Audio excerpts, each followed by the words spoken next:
Paraxá Berhalot-Terra, é a nossa paraxá de hoje, ela faz a sua introdução falando no Salmo 68, vai lá comigo, por favor. Em 2 versículos apenas do Salmo 68, porque nós vamos dar continuidade àquilo que Leonardo estava falando, desse poder que vem do alto. Aqui o salmista, salmodiando e cantando o salmo, ele fala que ele é um cavaleiro das nuvens. É o nosso Deus. Olha aqui, no Salmo 68, ele diz assim, aquele versículo 4, cantai a Elohim, cantai louvores ao seu nome, louvai aquele que cavalga sobre as nuvens. Então, nós podemos dar o nome nele aqui de o cavaleiro das nuvens, aquele que está no alto. Veja no versículo 33 outra vez. Aquele que vai montado sobre os céus dos céus. Ele inicia e encerra o salmo falando desse grande cavaleiro das nuvens. Desde a antiguidade e que troveja com poderosa voz. Esse é Adonai. Então, quando a paraxá, ela nos fala sobre Berhalot-Terra, quando acenderes, nós estamos falando desse candelabro aqui, ó. Ó, tá vendo? Para quem não conhece, os nossos visitantes, ó, esse candelabro, ó, ele é feito de 7 braços. Ele é considerado a peça mais sagrada para Israel hoje. É o candelabro, porque ele fala de uma iluminação, quando acenderes. Então, o Salmo vem anunciando e exaltando esse cavaleiro que está sobre nós, que é Adonai. E o Salmo termina dizendo, aquele que vai montado nas nuvens. Então, confirmando para você e para mim que o Eterno está acima de tudo e de todos nós, não é? É o cavaleiro das nuvens. Berhalot-Terra, quando tornar-se luminoso, quando avivar. Você está vendo aqui um candelabro físico, que símbolo maior de Israel.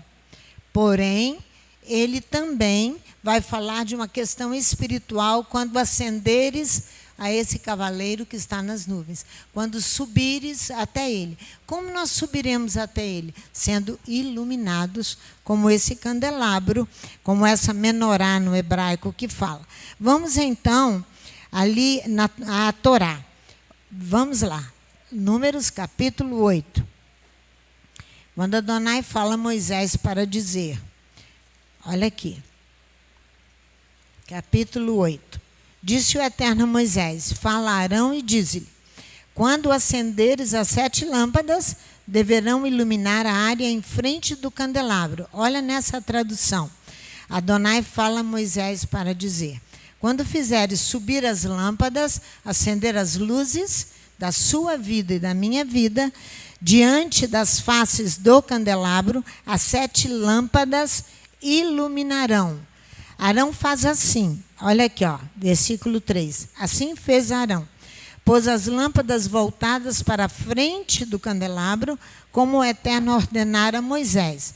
Olha, né, ouça nessa tradução. Arão faz assim, diante das faces do candelabro. Ele faz subir suas lâmpadas. Ele faz subir suas lâmpadas. Então, da mesma forma que Arão precisa fazer subir as lâmpadas, eu e você precisamos fazer subir a nossa iluminação diante de Adonai, como Adonai havia ordenado. Ele faz subir as lâmpadas como Adonai ordenou a Moisés. Fazer subir significa transportar-se para um plano superior, mais elevado, ir para cima, subir ao encontro do cavaleiro das nuvens. Subir e ir ao encontro dele. Isso chama iluminação. Para você e eu subirmos a um lugar proeminente desse nível, que é esse chamamento hoje, em Números capítulo 8, de 1 a 4, isso é, chamando você e eu para nos tornarmos luminoso e nos avivar. Avivar, nos aproximar daquele que está sobre nós. Para você e eu atingirmos determinado total, grandeza, geralmente necessitamos de estímulos para apressar o nosso passo. Sermos mais velozes para chegarmos até ao cavaleiro das nuvens. Precisamos de estímulos, geralmente, para apressar os passos, a fim de sermos o quê? Luz. A fim de sermos o quê? Luz. A espora é um estímulo muito comum, que você muito conhece, e é muito eficaz. A espora, você sabe onde o cavaleiro traz a sua espora. Ela é uma haste de metal terminada com uma esfera, uma ponta, tipo uma roseta, que vai ferroar o cavalo. Presa à parte posterior do calçado do cavaleiro, para picar o cavalo e este apressar o seu passo. Então, você já sabe que Adonai está falando que nós estamos devagar demais. Que o Messias está voltando e nós precisamos ser luz. Está claro? Está claro? Eu vou te mostrar como é que Yeshua faz com Paulo. Vamos lá. Atos capítulo 26, para apressar os passos do grande homem chamado apóstolo Paulo. Ele vai, quem vai esporear ali e dar uma aguilhoada em Paulo, picada, é por Yeshua HaMashiach. Diz a Bíblia em Atos capítulo 26. É Yeshua quem vai fazer para que Paulo se tornasse luminoso. O pastor, ele conhecia a Torá. Ele era o grande mestre da Torá. Mas ele não conhecia a Torá. Ele conhecia a letra. Ele não conhecia a Torá. Ele precisava de estímulo para avançar nos seus passos. Lembre-se de uma coisa, Yeshua está voltando. Não há mais grande tempo. Olha do versículo 1 até o versículo 18. Então Agripa disse a Paulo: tens permissão para te defenderes, Paulo? Estendendo a mão em sua defesa, respondeu: tenho-me por venturoso, ó rei Agripa, de que perante ti me haja hoje de defender de todas as coisas que eu sou acusado pelos judeus. Mormente sabendo que tens conhecimento de todos os costumes e questões que há entre os judeus. Portanto, rogo de que me ouças com paciência. A minha vida desde a mocidade, o que tem sido sempre entre o meu povo e em Jerusalém, todos os judeus a sabem. Eles me conhecem desde o princípio e, se o quiserem, podem testificar que, conforme a mais severa seita da nossa religião, vivi fariseu. E agora, pela esperança da promessa que por Elohim foi feita a nossos pais, estou aqui e sou julgado. Ele recebeu um estímulo forte para apressar os passos. Essa é a promessa que nossas 12 tribos esperam, servindo a Elohim continuamente, noite e dia, por causa desta esperança, ó rei Agripa. Eu sou acusado pelos judeus. Por que se julga coisa incrível entre vós que Elohim ressuscitou os mortos? Eu também estava convencido de que contra o nome de Jesus de Nazaré devia fazer todo o possível. E foi isso que fiz em Jerusalém. Tendo recebido a autoridade dos principais sacerdotes, encerrei muitos dos santos nas prisões e, quando os matavam, eu dava o meu voto contra eles, castigando-os muitas vezes por todas as sinagogas. Obriguei-os a blasfemar e, enfurecido demasiadamente contra eles, até nas cidades estranhas os persegui.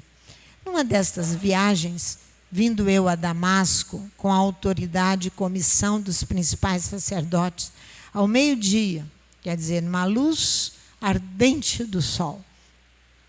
Ó rei, vi no caminho uma luz do céu, maior que a luz do sol, a qual excedia o esplendor do sol, cuja claridade envolveu a mim e aos que iam comigo.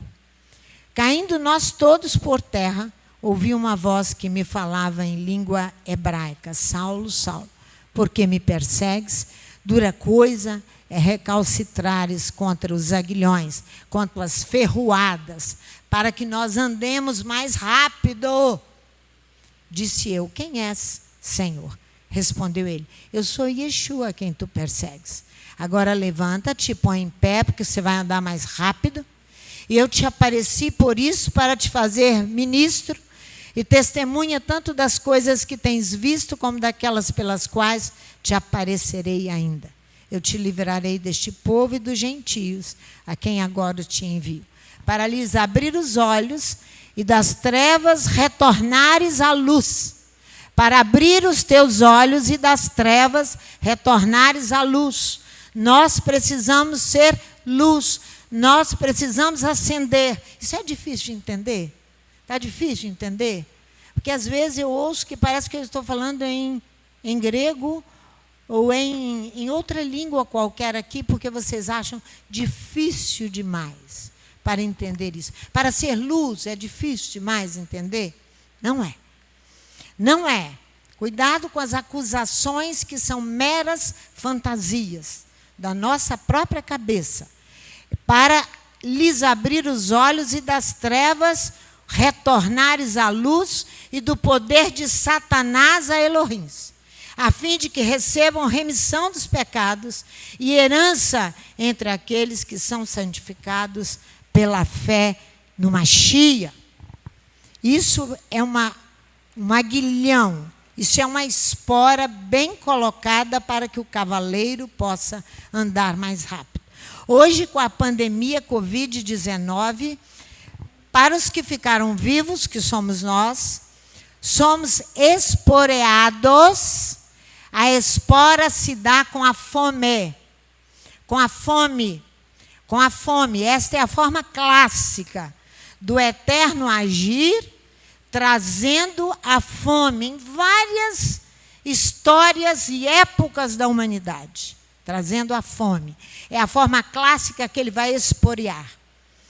Adonai passa de um tom grave para um agudo.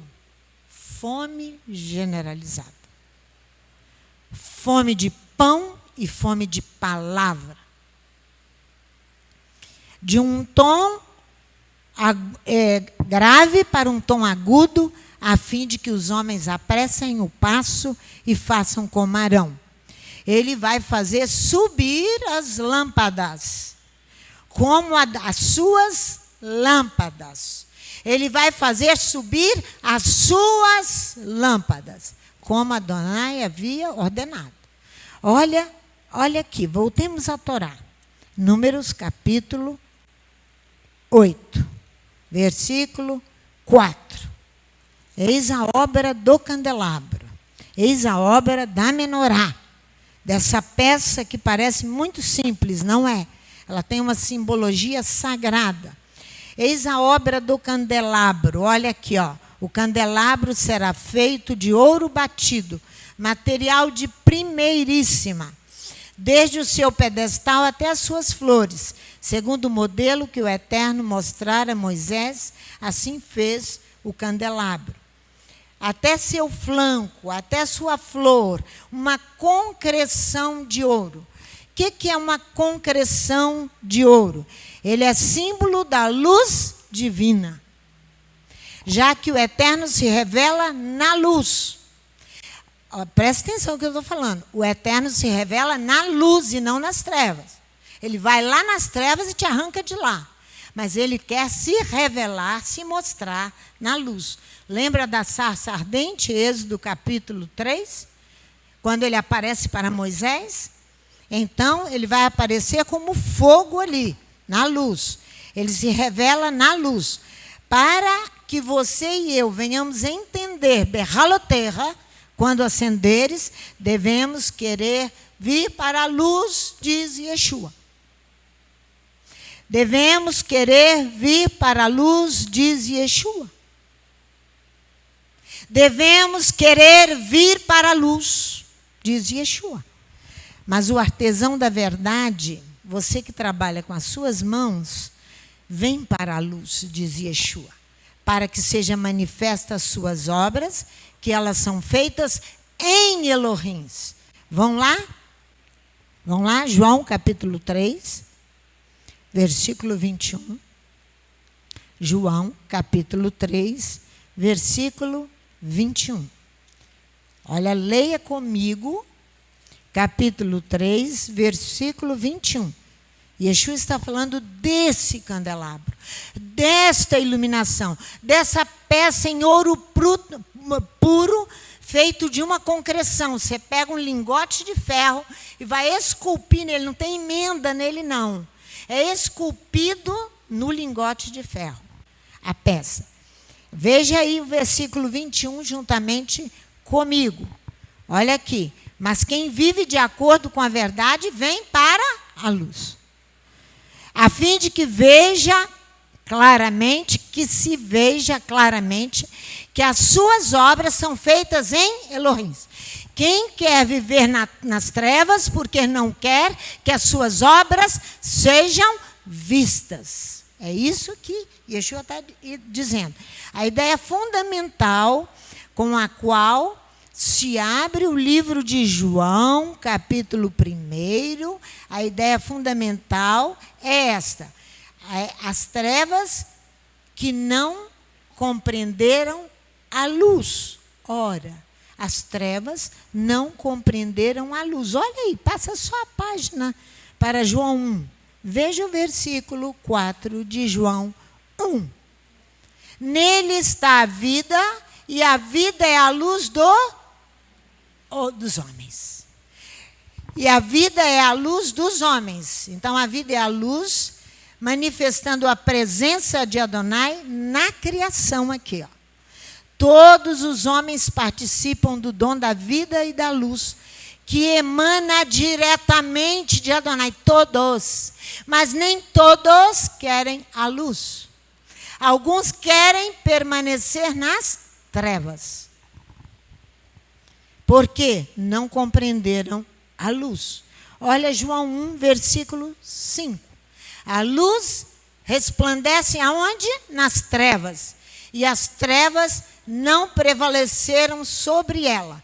Em outra tradução, a luz ilumina nas trevas. E as trevas não compreenderam a luz.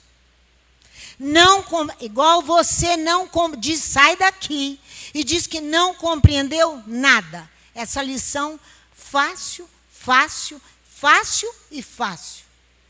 É só você fazer um exercício e se manter com a sua mente na palavra que você vai aprender. O sentido e significado do verbo compreender, que João diz aqui, as trevas, é o seguinte: as trevas se opuseram à luz. As trevas rejeitaram a luz, se opuseram à luz, colocaram obstáculo à luz, dificuldade à luz. É assim que nós fazemos. É assim que nós fazemos. Ah, pastora, mas quem está em trevas é quem está lá no forró. Lá, não sei onde, na prostituição. Não. Muitas vezes nós fazemos a mesma oposição estando aqui dentro da casa. A mesma oposição à luz. Obstáculo à luz. Retiveram para não deixar escapar ao controle do homem. Retiveram as trevas para não escapar ao controle do homem, porque o homem gosta de viver nas trevas. Não quer que as suas obras sejam vistas. Não quer que as suas obras sejam vistas. Ele vai refrear e moderar a luz. Aqui não, Yeshua. Se você é luz, aqui você não vai falar tudo isso que você quer falar. Não. Isso é moderar e refrear a luz. Sendo assim, não foram capazes de perceber que a luz é uma questão vital para a minha e para a sua vida, e todos os homens foi dado a luz, a todos os homens foi dado a luz. A luz. Olha, eu escrevi uma coisa aqui do lado para você entender a finalidade de não escapar do controle controle do homem, olha o que o homem faz. É a finalidade de exercer o direito humano. Ele quer continuar exercendo o seu direito sobre a sua vida, sobre a vida dos outros, sobre o planeta Terra, sobre o pobre, sobre o rico e sobre todos. É o direito humano. Ele quer continuar exercendo esse direito. Ele quer controlar, tentar refrear e moderar a luz. Então, o que ele faz? Isso é chamado juridicamente de exceção declinatória. Exceção declinatória, que tem por fim declinar a competência do juiz ou do tribunal, perante a qual foi apresentada a demanda. A demanda é a luz. O homem vai e coloca um direito humano chamado exceção declinatória. Ele vai entrar juridicamente com uma providência para decair o que o juiz falou, o que o tribunal disse, para se fazer a vontade dele. É assim que nós fazemos. Nós somos juízes de nós mesmos, juízes dos outros, assim que nós fazemos. E juízes da luz.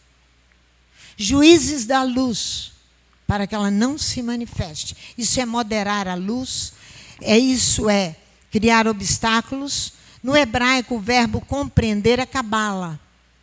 No hebraico, o verbo compreender, porque a luz ilumina nas trevas, e as trevas não a compreenderam, é cabala. Que significa perceber pelo Espírito, conceber para abraçar e incluir a luz. Perceber, vou repetir, para que você memorize e grave. Cabala significa compreender, ou compreender no hebraico é cabala, que é perceber pelo Espírito, conceber para abraçar e incluir a luz. Eu quero a luz. Eu compreendi a luz. Eu tenho necessidade dela. Ela é essencial porque ela é divina.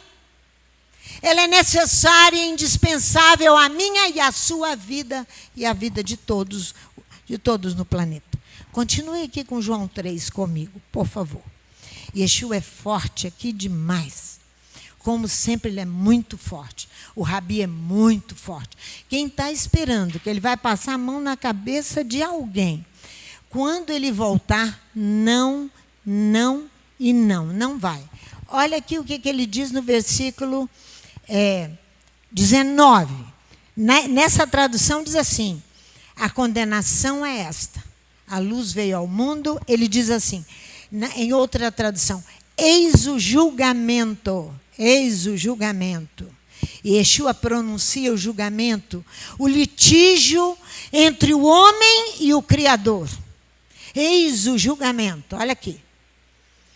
A luz veio ao mundo e os homens amaram mais as trevas do que a luz, porque as obras deles eram más. Suas obras são criminosas, por isso que amaram mais as trevas. A luz veio ao universo. Mas ele diz, eis o julgamento. Ele pronuncia e estabelece o julgamento com o litígio entre o homem e Adonai. O que divide o homem? O amor ou o ódio? A luz. O que divide o homem? O amor ou o ódio? A luz. O que divide o homem? O amor ou o ódio? A luz. Isso é que divide os homens em artesãos da vida ou servos da morte. Ou vão continuar sendo servos da morte ou artesãos da vida. Isso que divide. Artesão é aquele que trabalha manualmente, por sua conta. E muitas vezes só, com auxílio dos membros da família ou de algum companheiro. É o autor de uma coisa, o artesão. Foi ele o artesão da sua própria morte e desgraça. Ele pode ser o artesão da sua vida se ele vier para a luz. Ele pode ser o artesão da sua morte se ele permanecer nas trevas. Yeshua não tem conversa com ele. Ou é vida ou é morte, ou é luz ou é trevas. Não existe meio termos. João 3, versículo 20. Todo aquele que pratica o mal aborrece a luz e não vem para a luz, para que as suas obras não sejam reprovadas. Ele não vem para a luz com medo que as suas obras sejam reprovadas, porque ele quer manter os seus desejos e as suas obras. Eu vou andar assim, porque eu estou acostumada assim, porque eu penso assim, porque a minha ideia é assim. Continua nas trevas. Versículo 21. Mas o que vive de acordo com a verdade vem para a luz. O artesão da verdade vem para a luz, para que seja manifesto as suas obras, para que as suas obras sejam manifestas, que elas são feitas em Elohim. A luz guia o passo daquele ou daquela que anda no caminho de Elohim. A imagem do navio guiado para o porto com a luz do farol, continua sendo uma belíssima ilustração e o símbolo para o caminho da salvação. A luz do farol do navio continua sendo o grande símbolo do caminho que o homem toma para a salvação. Do contrário, não existe salvação. Ela é conduzida, o homem se conduz numa adesão, numa união, que é a fé em Adonai. E é uma oposição do bem, da luz e da verdade às trevas e à mentira. Então você toma o caminho, você entra no navio e parte, você é iluminado pelo farol do navio, grande simbolismo. Mas saiba que as trevas vão te odiar. Saiba que os teus amigos vão te odiar. Saiba que os seus familiares vão te odiar. Porque nem todos querem a luz. Às vezes a esposa, às vezes o marido, às vezes o amigo, mas o ódio vai se levantar. Voltemos à Torá. Números capítulo 8, versículo 4. Eis a obra do candelabro. Até seu flanco, até suas flores, uma concreção de ouro. Eis uma concreção. Segundo a visão que Adonai fez ver a Moisés, eles fazem assim, o candelabro. É o versículo 4. Uma concreção de ouro, eu disse, ela é de ouro maciço. Moisés recebe a instrução de forjar em ouro essa peça belíssima, belíssima, belíssima, belíssima, belíssima. Não é? Ele é instruído para isso. O candelabro do santuário, ele é considerado uma das peças sagradas do santuário. Ele é uma concreção. Olha que a palavra concreção se repete por 2 vezes. Eis a obra do candelabro, na minha tradução. Até seu flanco, até sua flor, uma concreção de ouro. Ele é de uma concreção. É uma condensação de partes em um só corpo. Isso é uma concreção. Para exprimir alguma coisa real e positiva. Eu sozinho não vou exprimir esta coisa real e positiva. Agora, numa peça junto, todos juntos, seremos grande expressão de algo positivo e bom. O símbolo daquele que tem o sentido das realidades precisas, ou seja, aquele que tem uma qualidade exata, nítido no pensamento, nítido, sem titubear, nítido no pensamento, no estilo de vida, para indicar com exatidão aos que estão ao lado o caminho que leva a Adonai. Então você tem que ter uma exatidão, por isso que é uma concreção, para que nós juntos possamos levar outros a Adonai. Ao contrário, que você está vendo aí na novela de Edir Macedo, a mulher de Ló que virou uma estátua de sal. Ao contrário daquele titubear louco, olhando para Sodoma e Gomorra, prometida a destruição pelos mensageiros de Adonai, ela tornou-se uma concreção. salina. Ela tornou-se uma concreção salina. Cuidado com o sal, porque ele é muito importante. Você pode se tornar uma concreção salina. É um processo de cristalização do sal. Na química, que tem as características de um sal que nasce à borda do mar.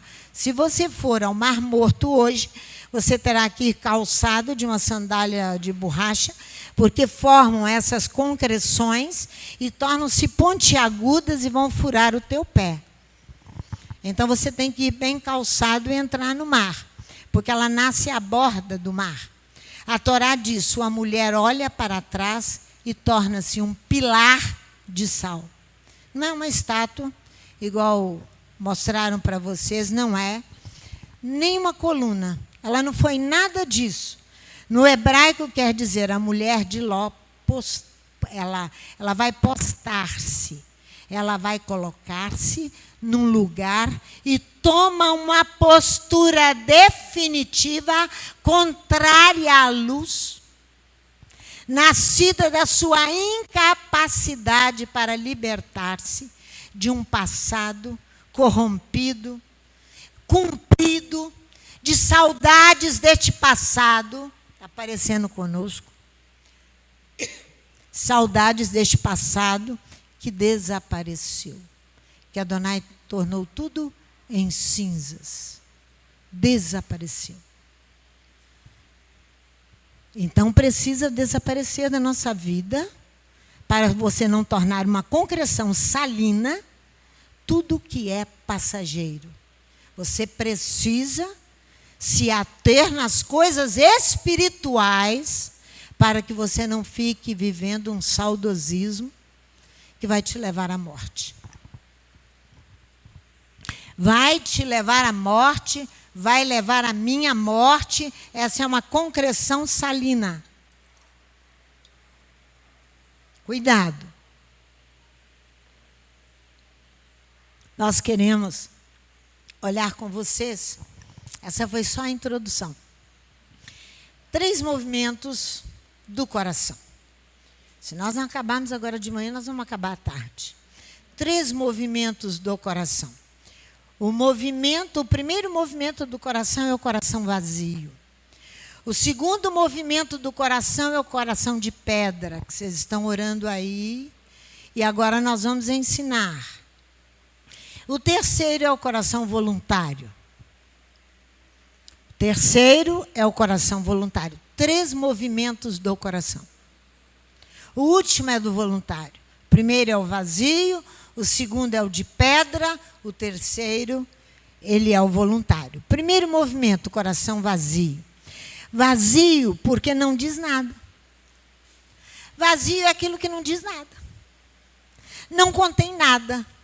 É falto, é privado, carente, destituído de compaixão, como a mulher de Ló, que nós acabamos de citar.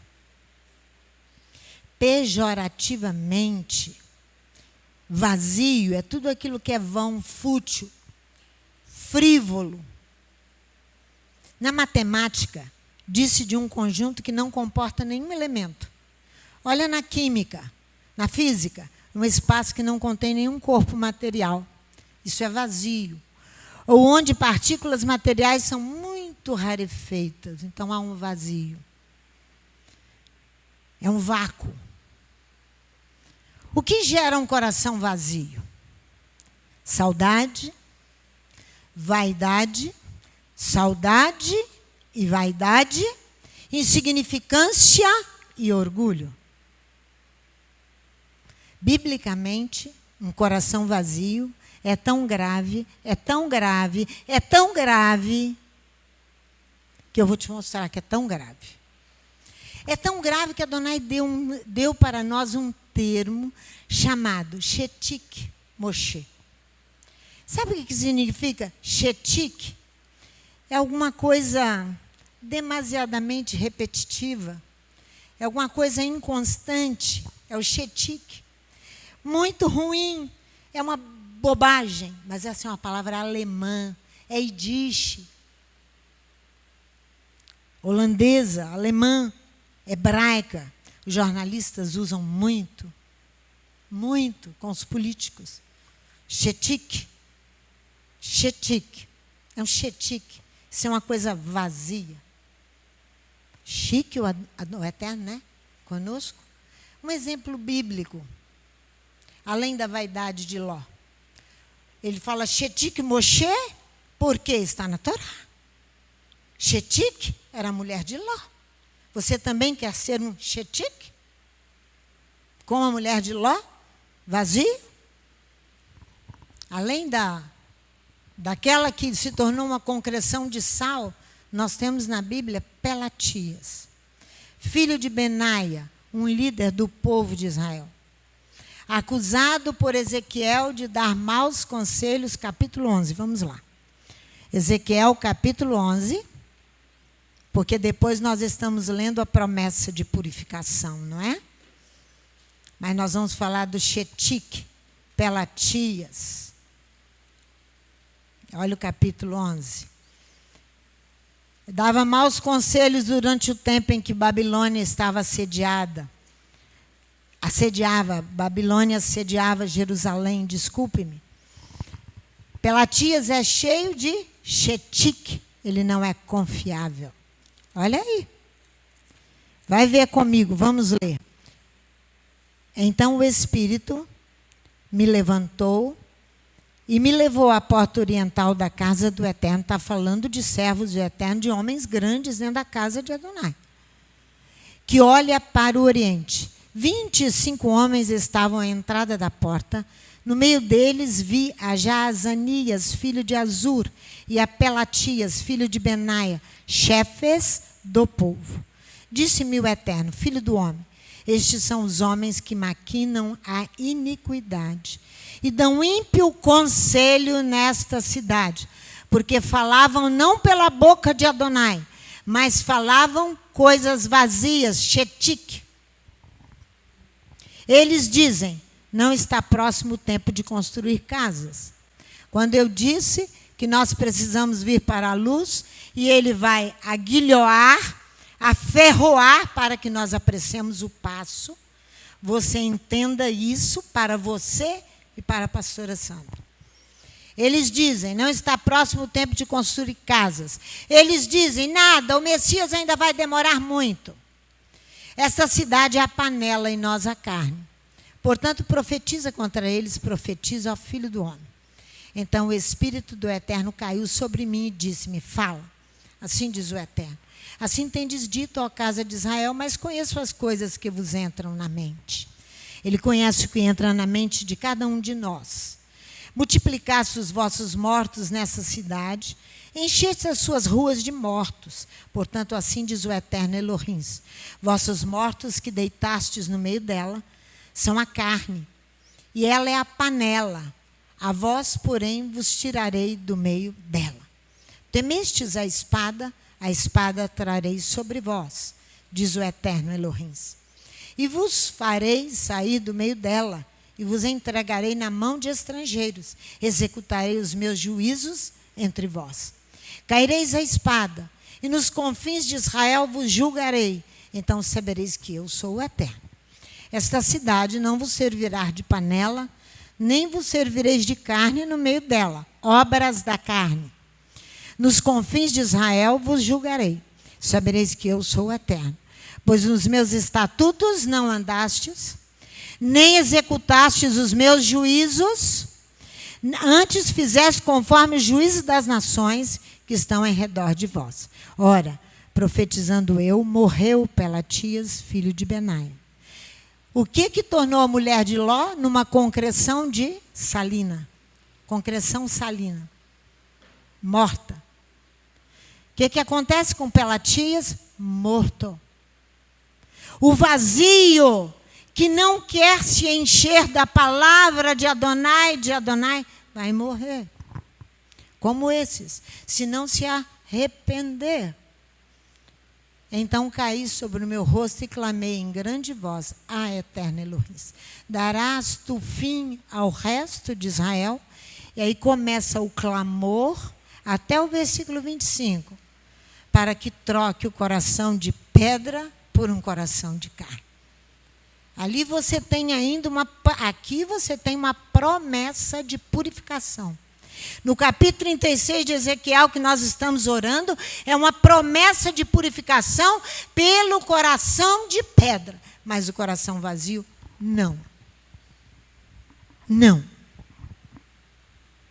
Vamos em outro exemplo na Bíblia, de um chetique.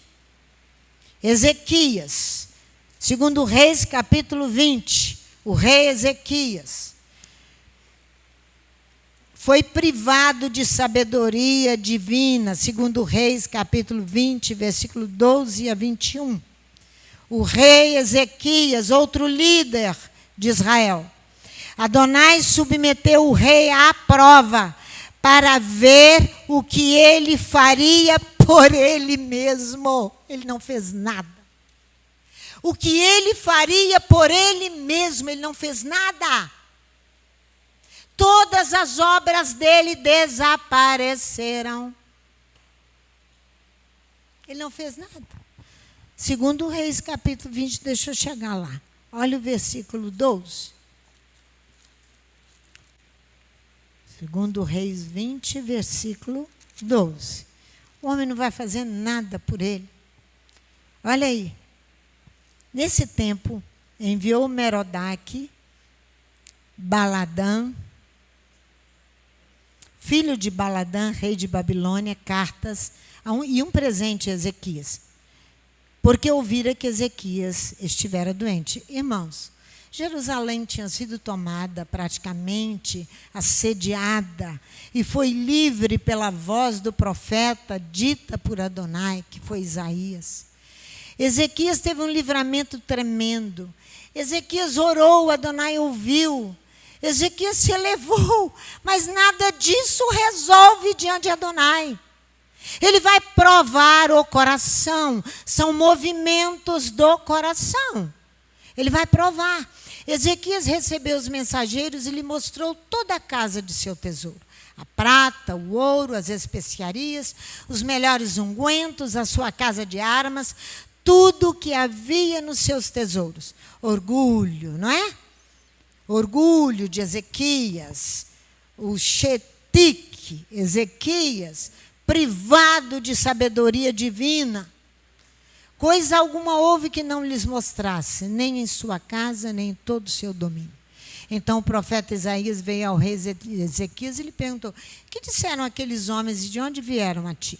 Respondeu Ezequias: de um país muito distante vieram, de Babilônia. Perguntou o profeta: que viram em tua casa? Respondeu Ezequias: tudo o que há em minha casa viram. Coisa nenhuma há nos meus tesouros que eu não lhes mostrasse. Então disse Isaías a Ezequias: ouve a palavra do Eterno.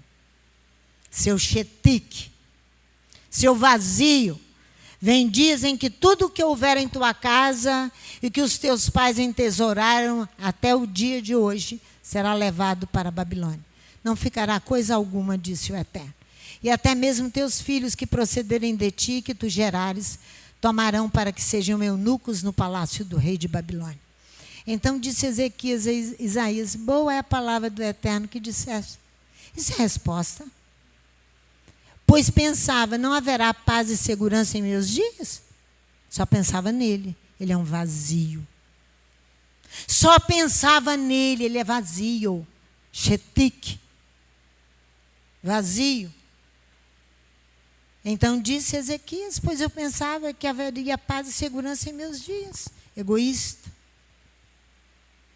Egoísta. O rei Ezequias fracassou. O rei estava desorientado. Desorientado, confundido, embaraçado e perturbado. Veja lá em 2 Crônicas, comigo. 2 Crônicas, capítulo 32. Versículo 24 a 33. Orgulho, sucesso e morte de Ezequias é o título aqui na minha tradução. Orgulho, sucesso e morte de Ezequias. Naqueles dias adoeceu Ezequias, versículo 24, de 2 Crônicas, capítulo 32. Segundo livro das Crônicas. Naqueles dias adoeceu Ezequias e estava à morte. orou ao Eterno, o qual lhe respondeu e lhe deu um sinal. Mas Ezequias não correspondeu ao benefício que foi feito, pois o seu coração se exaltou. Ele era vazio. Pelo que veio grande ira sobre ele, sobre Judá e Jerusalém. Então Ezequias se humilhou pela soberba do seu coração. Ele e os habitantes de Jerusalém. Por isso a grande ira do Eterno não veio sobre eles nos dias de Ezequias. Teve Ezequias riquezas, glória em grande abundância. Fez tesourarias para prata, ouro, pedras preciosas, especiarias, escudos e toda espécie de objetos desejáveis. Também construiu celeiros para a colheita de todo cereal, de vinho e de azeite. Estrebarias para toda espécie de animais, currais para os rebanhos. Edificou cidades, possuiu ovelhas e vacas em abundância, pois Elohim lhe tinha dado muitíssimas riquezas. Foi Ezequias quem tapou o manancial superior das águas de Giom e as canalizou para baixo, para o ocidente da cidade de Davi. Ezequias prosperou em tudo que se propôs a fazer. Contudo, no negócio dos embaixadores dos príncipes de Babilônia, que lhe foram enviados a perguntar acerca do prodígio que se fizera naquela terra, Deus o desamparou para testá-lo, a fim de saber. Por isso que eu disse, ele estava desorientado e confundido, embaraçado e perturbado. Olha aqui, ó. A fim de saber tudo que havia no seu coração. Para saber tudo que havia no seu coração. Orgulho e morte. Orgulho e morte. A parábola dos 10 servos e das 10 minas, vamos lá. Lucas capítulo 19. A parábola dos 10 servos e das 10 minas vão explicar muito bem tudo isso.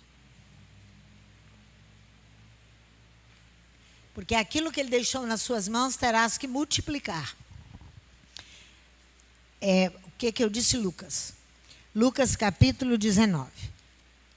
Do versículo 11 ao versículo 27.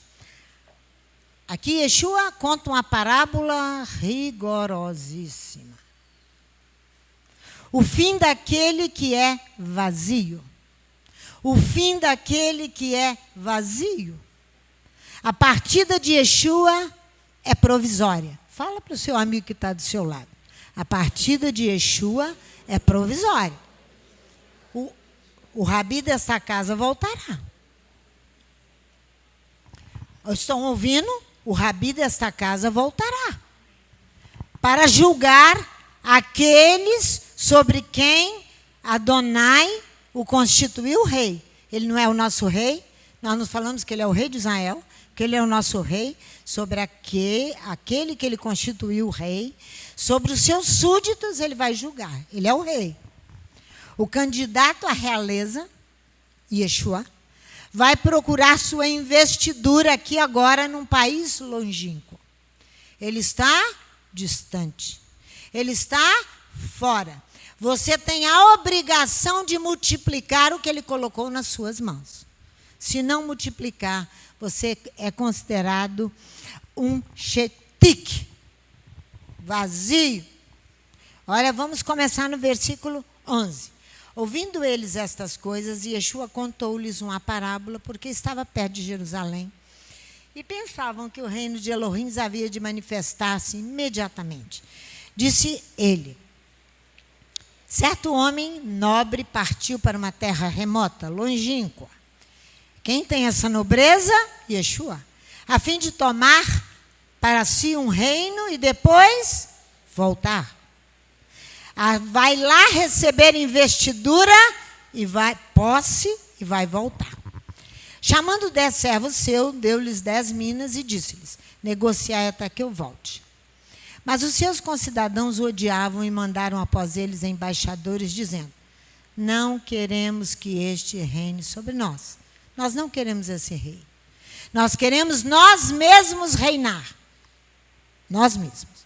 Voltando ele, depois de ter tomado o reino, disse que lhe chamassem aqueles servos a quem tinha dado o dinheiro para saber o que cada um tinha ganhado negociando.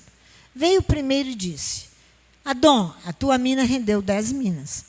Respondeu ele: bem está, servo bom, porque o mínimo fosse fiel, sobre 10 cidades terás autoridade. Veio o segundo e disse: Adão, a tua mina rendeu 5 minas.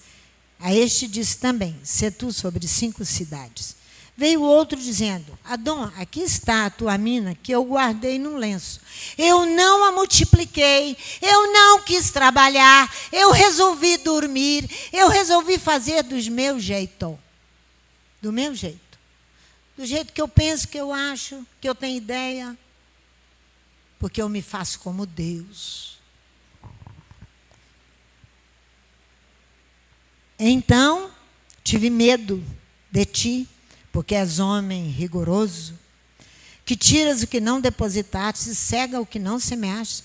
Porém, ele respondeu: mau servo, pela tua boca eu te julgarei, seu chetique, vazio. Sabias que sou homem rigoroso, que tomo o que não depositei e cego o que não semeei? Por que, pois, não pusesse o meu dinheiro no banco, para que eu, vindo, recebesse com juros? Para que eu, vindo, eu veja o teu trabalho, que tu multiplicasse o que eu deixei nas tuas mãos. Esse é o vazio. Então disse aos que o assistiam: tirai-lhe a mina e dai a que tenha 10 minas. Eles responderam: Adão, ele já tem 10 minas, o outro. Eu vos digo que a qualquer que tiver, ser-lhe-á dado. Mas ao que não tiver, até o que tem lhe será tirado, que foi Ezequias. Até o que ele tinha foi tudo tirado dele. Aqui. É ou não é uma palavra de um judeu aqui? Esse rabi aqui, bem forte. Vai lá, tira tudo dele. Deixa ele sem nada. Eu vos digo que qualquer que tiver, ser-lhe-á dado. Mas ao que não tiver, até o que tem lhe será tirado. Quanto àqueles meus inimigos que não quiseram que eu reinasse sobre ele, trazei-mo aqui. Matai-o diante de mim. O vazio vai morrer, se ele não se arrepender em tempo hábil. Daí a necessidade dos seus adeptos fazerem frutificar as minas, que lhes terão sido confiadas, em vez de esperarem passivamente o retorno do rei. O retorno do rei. O rei não é um tetrarca qualquer como foi Herodes. Ele não é. Ele não é. Não é. Mas sim é o próprio Yeshua. Que voltará para julgar o reino sobre o qual Adonai Elohim o constituiu rei. Eu vos digo que até o que lhe é dado, e a que não tem, vai ser dado ao que não tem, mesmo o que tem lhe se é tomado. Esta é uma dura verdade. E você viu o exemplo de Ezequias. Cuidado. Cuidado. A verdade que Yeshua exprime aqui é uma das chaves da sua sabedoria. Assim também ocorre com o solo. Se ele é de boa terra, a colheita será abundante. Se é rochoso, até mesmo a semente será perdida. Será perdida, até a semente será perdida. Entretanto, meus amigos, olha o versículo 27. Entretanto, meus inimigos, aqui, ó. Aqueles que não querem que eu reine sobre eles, trazei-os aqui, degolai-os diante de mim. São mortos pelo próprio rei, que tem uma investidura divina. Pois são considerados tiranos. Todo vazio, ele é considerado um pássaro, um tirano. Pessoa que abusa da sua autoridade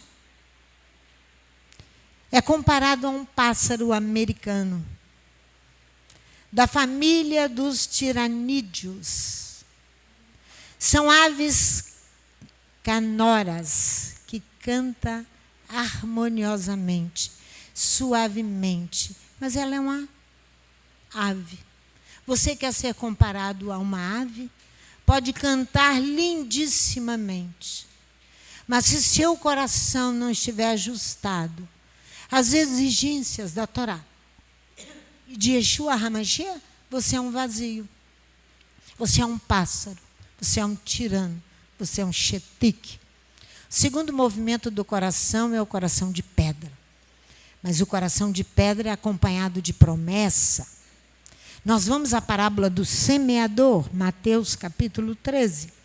Olha as parábolas. Olha Yeshua e as suas parábolas. Você viu que há uma promessa, porque Ezequiel capítulo 11, a partir do versículo 14, é uma promessa de purificação para o coração de pedra. Ezequiel capítulo 36, ele diz que ele vai apacentar o rebanho dele nos montes de Israel. E vai trocar o coração de pedra por um coração de carne. É uma promessa. Uma promessa. Olha o capítulo 13 aqui, de Mateus, capítulo 13, de 1 a 5. Você veja aqui que precisamos compreender tanto a semente como a colheita. Dependem da bênção de Adonai e o trabalho do homem depende da bênção de Adonai. Pois só com a perseverança do semeador ele pode terminar a obra de boas colheitas. Só com perseverança do trabalhador. Olha de 1 a 5. Naquele mesmo dia, Yeshua saiu de casa e assentou-se junto ao mar. Ajuntaram-se grandes multidões ao seu redor, de sorte que entrou num barco e se assentou, enquanto toda a multidão estava em pé na praia. E falou-lhes de muitas coisas por meio de parábolas, dizendo: certo semeador saiu a semear. Quando semeava parte da semente, caiu à beira do caminho, e vieram as aves e a comeram. Outra parte caiu em terreno pedregoso, é o coração de pedra, onde não havia terra bastante, logo nasceu, porque a terra não era funda. Mas saindo o sol, queimou-se, secou-se, porque não tinha raiz. Porque secou-se porque não tinha raiz. É o terreno pedregoso. Agora, eu quero que você veja os mistérios de Adonai aqui, a partir do versículo 10. Porque você conhece o restinho da parábola. Vamos pular para o versículo 10. Você vai ver aqui os mistérios.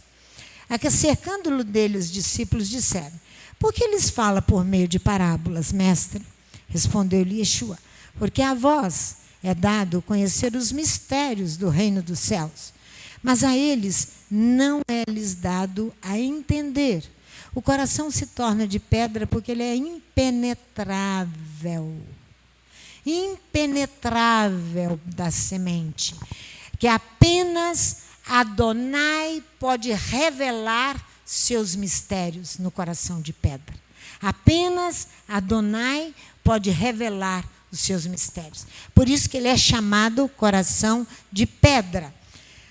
Você vai ver o segredo. Ao que tem o mesmo juízo da parábola de Lucas, se encontra aqui no versículo 12. Ao que tem, se lhe será dado, e terá em abundância. Ao que não tem, até o que tem lhe será tirado. Por isso lhes falo por parábolas, porque eles vendo não veem, ouvindo não ouvem e não compreendem. O segredo é que há mais... aqui nós temos um segredo escondido no coração do homem, que se oculta à vista humana, ao conhecimento, que só se pode explicar se Adonai penetrar com seus mistérios. E neles se cumpre a profecia de Isaías: certamente ouvireis, mas não compreendereis. Certamente vereis, mas não percebereis. Os manuscritos do Mar Morto, você vê, empregam igualmente termo quando se refere aos mistérios no hebraico, que é raz, no plural razim, para designar os segredos de Adonai, os mistérios de Adonai. Os manuscritos de Mar Morto, porque são as porções de Isaías que foram encontradas no Mar Morto. Vão falar a mesma coisa, mas eu quero falar dessa intimidade, dessa questão interior no coração do homem que é impenetrável. Só Adonai, com os seus mistérios. Vamos lá com Daniel. Segura aqui que nós vamos voltar aqui. Vamos em Daniel 2. Segura Mateus, capítulo 13. Agora Daniel, capítulo 2, você vai ver desses mistérios, que no hebraico é ras. No plural, razim, para designar os segredos que Adonai revela aos homens, que, só é revelado aos homens que vivem em sua intimidade. Em intimidade com Adonai. Mistério não é revelado a quem não guarda Shabat, é revelado por um período, mas não todo o tempo. Você que já conhece Shabat e sabe que no retorno você precisa guardar Shabat, você começa a ter intimidade com Ele, com Adonai. Aí Ele vai revelar os seus mistérios. Olha aqui, que lindeza aqui no capítulo 2 de Daniel. Versículo 28, 29, 30 e 47. Mas Daniel diz para Nabucodonosor, versículo 28, mas há um Deus nos céus, o qual revela mistérios. Ele faz saber ao rei Nabucodonosor o que há de ser no fim dos dias. O teu sonho e as visões da tua cabeça na tua cama são estas. Nabucodonosor, muito esperto, ele vai procurar um que tem intimidade com Adonai, para trazer à luz o que aquele governante... Por isso que eu morro de pena de Bolsonaro. Morro de pena. Porque ele não tem, esses líderes, eles não têm ao lado deles um profeta de verdade. Não é profeta de calça curta, não. É profeta vestido. Que chega ali e diz, não é assim, é assim. Não faça assim que vai dar errado. É esta a vontade de Adonai. Assim que fazia-se no passado. Traga teus juízos e teus conselheiros justos, Adonai. Aqui, um rei sendo beneficiado por um homem desse. Estando tu, ó rei, na tua cama, subiram os teus pensamentos, o que há de ser depois disto. Aquele que revela mistérios te faz saber o que há de ser. Quanto a mim, me foi revelado este mistério. Não porque eu tenha mais sabedoria do que todos os viventes, mas para que a interpretação se fizesse saber ao rei e para que entendesses os pensamentos de quê? Do coração. Do coração de Adonai. Isto é intimidade com Adonai. É desta intimidade que Yeshua está falando ali no capítulo 13 de Mateus, com a parábola do semeador. Viver na intimidade de Adonai, numa comunhão interior e profunda com Ele, é uma convicção íntima que se tem por causa da afeição muito forte entre ambos. Às vezes a afeição é só de Adonai, não é da sua parte. É só Ele que te ama, você não o ama ainda, mas você pode amá-lo. Você pode amá-lo.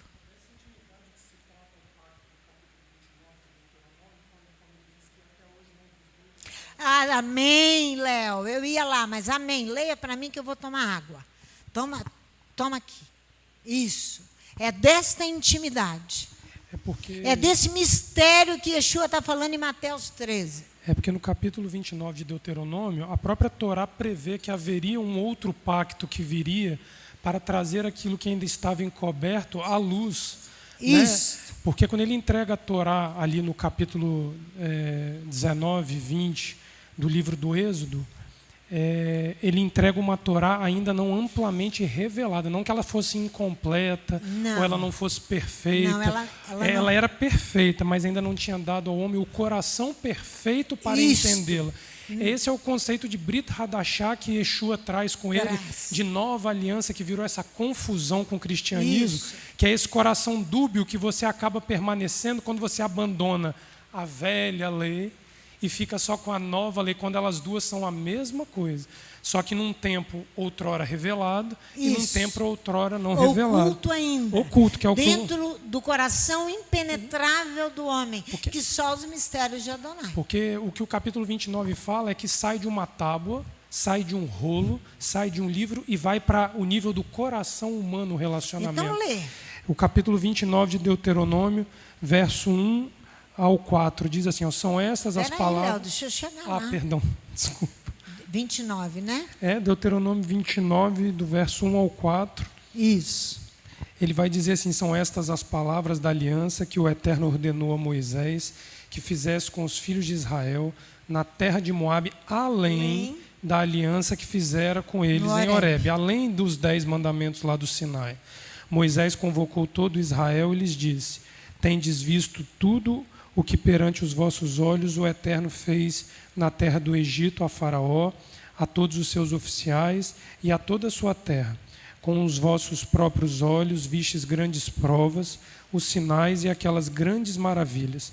Até hoje, porém, o Eterno não vos deu um coração para entender, nem olhos para ver, nem ouvidos para ouvir. Aí ele, na continuidade, pastor, ele vai dizendo assim, ó, lá no verso 10, todos vós estáis hoje perante o Eterno vosso Elohim, os cabeças das tribos, os anciãos, os oficiais, todo homem de Israel, os meninos, as mulheres, o estrangeiro que se acha dentro do acampamento, desde o rachador de lenha até o tirador de água, para que entres na aliança do Eterno teu Elohim e no juramento que o Eterno teu Elohim hoje faz contigo, para que hoje te estabeleça por seu povo, a ele te seja por Elohim, como te prometeu e jurou a teus pais Abraão, a Isaque e a Jacó. É aí que Yeshua entra ampliando esse acesso por causa do coração. Mas virou essa grande dificuldade de se compreender. Aí, você viu? Ele fala do coração de pedra e ele vai falar dos mistérios que estão encobertos e que o Mar Morto trouxe a descoberta do Mar Morto. Descobriu-se os livros de Isaías, porções. E ele termina esse capítulo com aquele famoso verso, que as coisas reveladas são do homem e as não reveladas são de Elohim, porque o coração do homem pertence a Elohim. Esse versículo às vezes é mal usado por nós em situações que nós às vezes não sabemos sair de certos problemas que chegam a nós. Mas no fundo ele está querendo dizer, o coração do homem pertence a mim. Nem ao próprio homem pertence, mas aquilo que eu revelei já pertence ao homem.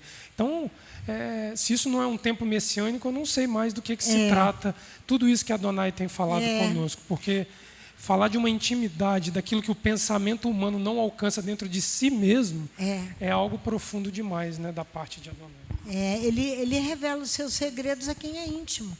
Você não vai conversar segredos seus com aquele o qual você não tem intimidade.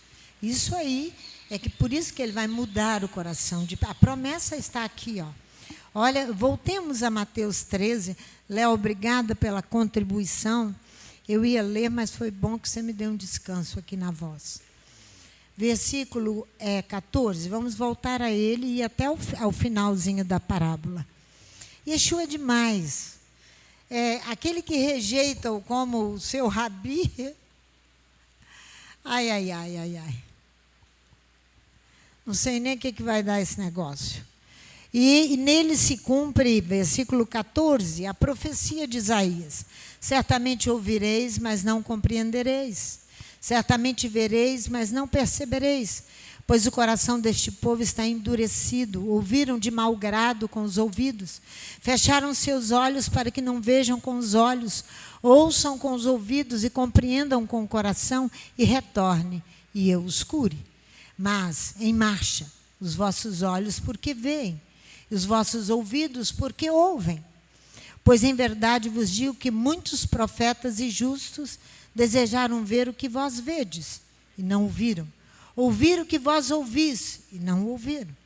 Escutai vós, pois, a parábola do semeador. Ouvindo alguém a palavra do reino e não entendendo, vem o maligno e arrebata o que foi semeado no coração. Este é o que foi semeado à beira do caminho. Porém, o que foi semeado em terreno pedregoso é o que ouve a palavra e a recebe imediatamente com alegria, mas não tem raiz em si mesmo. antes é de pouca duração. Ele vai ajudar a esse. Ele vai trocar esse coração. É a promessa para nós. Chegada a angústia e a perseguição por causa da palavra, logo se escandaliza e vai embora. O que foi semeado entre espinhos é o que ouve a palavra. Mas os cuidados deste mundo e a sedução das riquezas sufocam a palavra e ela fica infrutífera. Mas o que foi semeado em boa terra é o que ouve a palavra e a compreende. Ele dá fruto e produz a 100, 60, 30 por 1.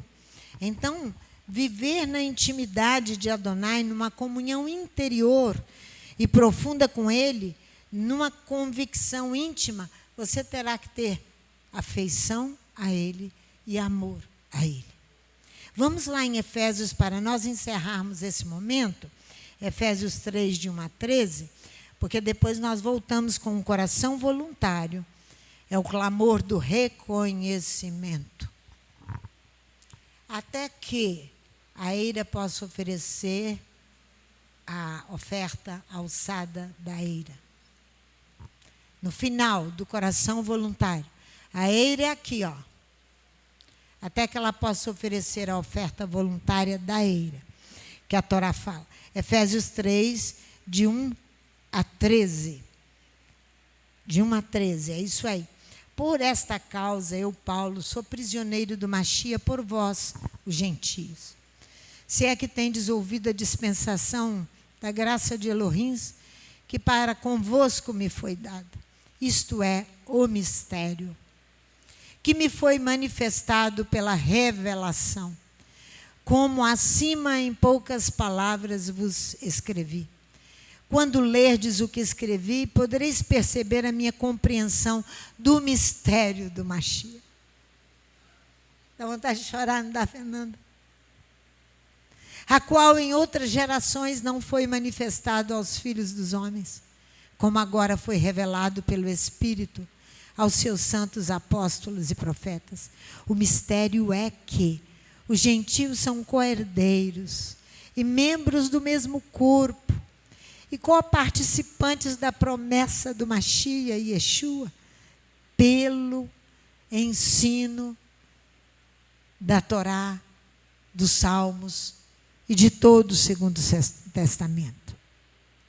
Fui feito ministro deste ensino, segundo o dom da graça de Elohim me foi dado, segundo a operação do seu poder.